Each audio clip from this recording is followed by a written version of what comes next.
Who do you admire the most? I'm hoping that you're on that list.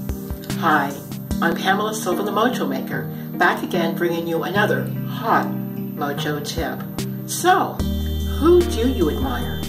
I bet you have a list of your 5, 6, maybe even 10 or more people that you consider to be inspirational, motivational, your heroes, your sheroes, whatever you would like to call them. But they're those people that when you see them, hear about them, or read about them, you tend to either elevate them up to a level that you might think you can't get to, or they truly inspire you to do great things, or even to think about doing great things.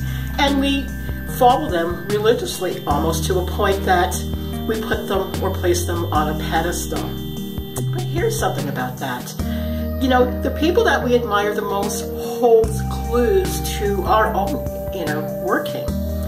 At the beginning of this video, I said, I hope that you're on that list because you are one of those people you need to admire. Because here's a secret that you may not know about when it comes to hero worship. Excuse me, hero worship.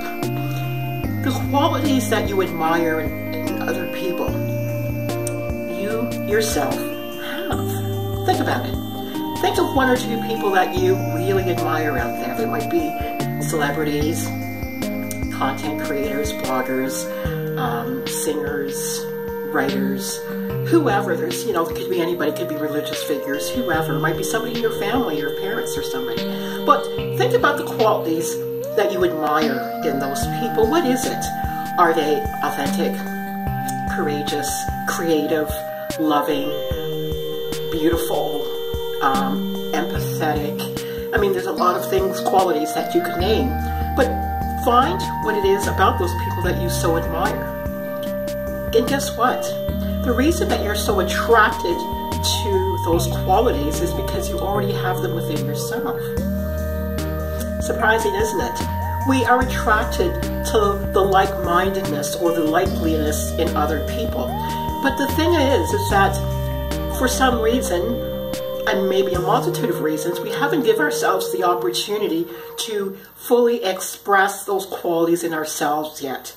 There is external validation and permission that we are still waiting for to be able to be like those people. I'll share one of my sheroes with you. It's Viola Davis. She is one of the stars on the hit show How to Get Away with Murder. And when I think about Viola's life and where she's come from, first of all, I look at Viola externally. In the world of Hollywood, where what one looks like is a big factor, here's a woman of color, of deep color, like myself. And, you know, she grew up in the southern United States, comes from a family of sharecroppers, and now she is on one of TV's hit shows as the lead star in that, and has already won an Academy Award. Excuse me, my voice comes and goes.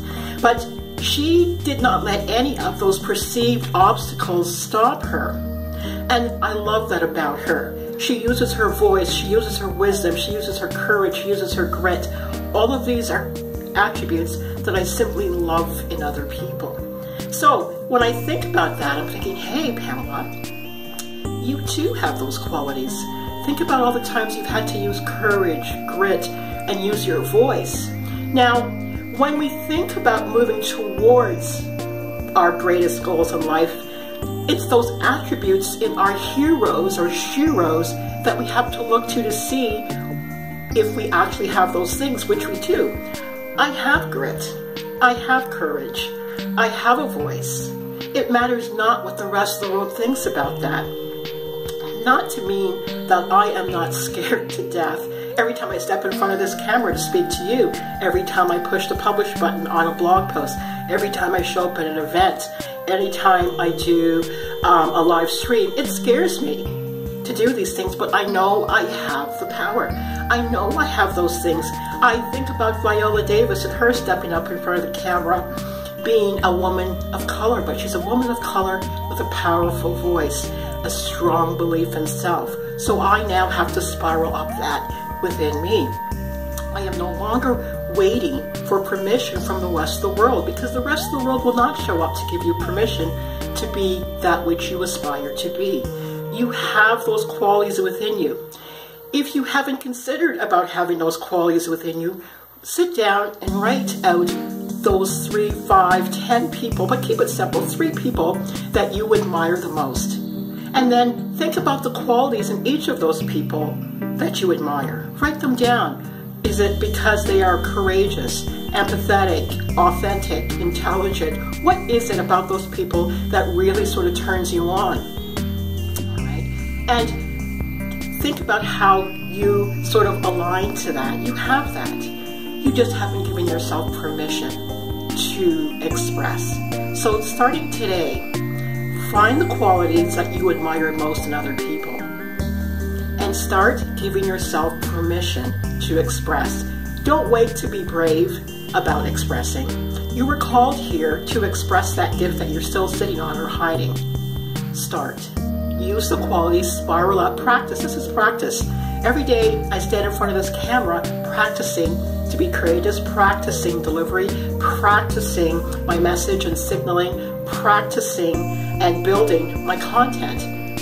It's not perfect. I stumble across my words. I lose my voice. I don't know where my next thought might be coming from at times, but it doesn't matter. It doesn't stop me from doing it anyway. And that's the whole trick of this. Waiting for that right feeling, that right signal, that right everything will only keep me waiting, keep me stuck, keep me resentful, keep me lost, keep me backwards, keep me stuck, right? Just move forward. Do it afraid. So, again, find those people you admire. Write down what exactly about it that you admire about them. Write them down. See if you align to any of those qualities. I bet you for the most part you do. It's within you already. Give yourself permission to get started. This is Pamela Silva sharing with you another hot Mojo tip. Please go ahead and subscribe.